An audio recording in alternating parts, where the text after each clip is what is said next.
दिवसांनी असं सगळ्या संतांचं ठरलं की आपण आता तीर्थाटन करूया, सगळ्या तीर्थांना भेट देऊ. मग गोरोबा काका ज्ञानेश्वर महाराजांकडे गेले, तिथून सगळे बंधारीला गेले आणि पांडुरंगाला भेटून त्यांनी सगळं काशी गया वगैरे वगैरे जे रामेश्वर हे असं सगळं त्यांनी तीर्थाटन केलं आणि परत आल्यानंतर सगळे आपापल्या गावी.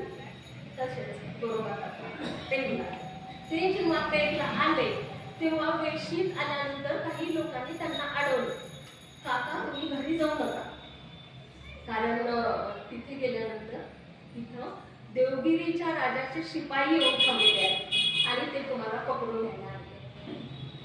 गोरोबा काकांनी कारण विचारलं.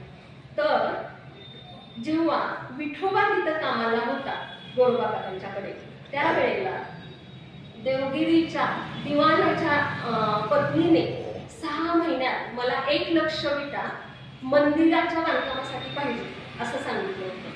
तर गोरोबा काका म्हणाले की होणार नाही, 6 महिन्यात 1 लाख विटा होणं शक्य नाही, पण विठोबा म्हणाला आपण करूया, होऊ शकतं. तर त्याप्रमाणे त्या सगळ्या विटा विठ्ठल रुक्माई आणि हे घरातले सगळे त्यांनी 1 लक्ष विटा तयार करून ठेवल्या आणि नंतर हे तीर्थाटनाला गेले. मग इथं आल्यानंतर त्यांनी सांगितलं की त्या सगळ्या विटा चोरीला गेल्या आणि जागेवर विटाच नाही आणि त्यामुळे वेळेत विटा पोहोचल्या नाही म्हणून शिपाई तुम्हाला पकडून न्यायला आले. गोरोबा काका घरी गेले तर त्या शिपायाने लगेच त्यांना काय म्हणतात अटक केली आणि काका म्हणले मी फक्त माझ्या पांडुरंगाला भेटलो होता. ते हातकड्या हे तसंच घेऊन ते पांडुरंगाकडे हात गेले. त्यांचं आतच मंदिर होतं गोरोबा घरातच.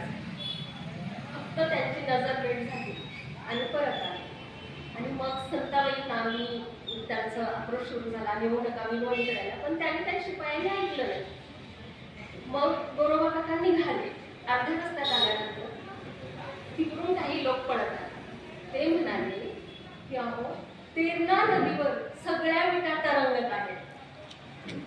तर त्या चोरून नेलेल्या विटा बहुतेक त्या लोकांनी नदीत टाकल्या असाव्या, पण त्या सगळ्या विटा तरंगत होत्या.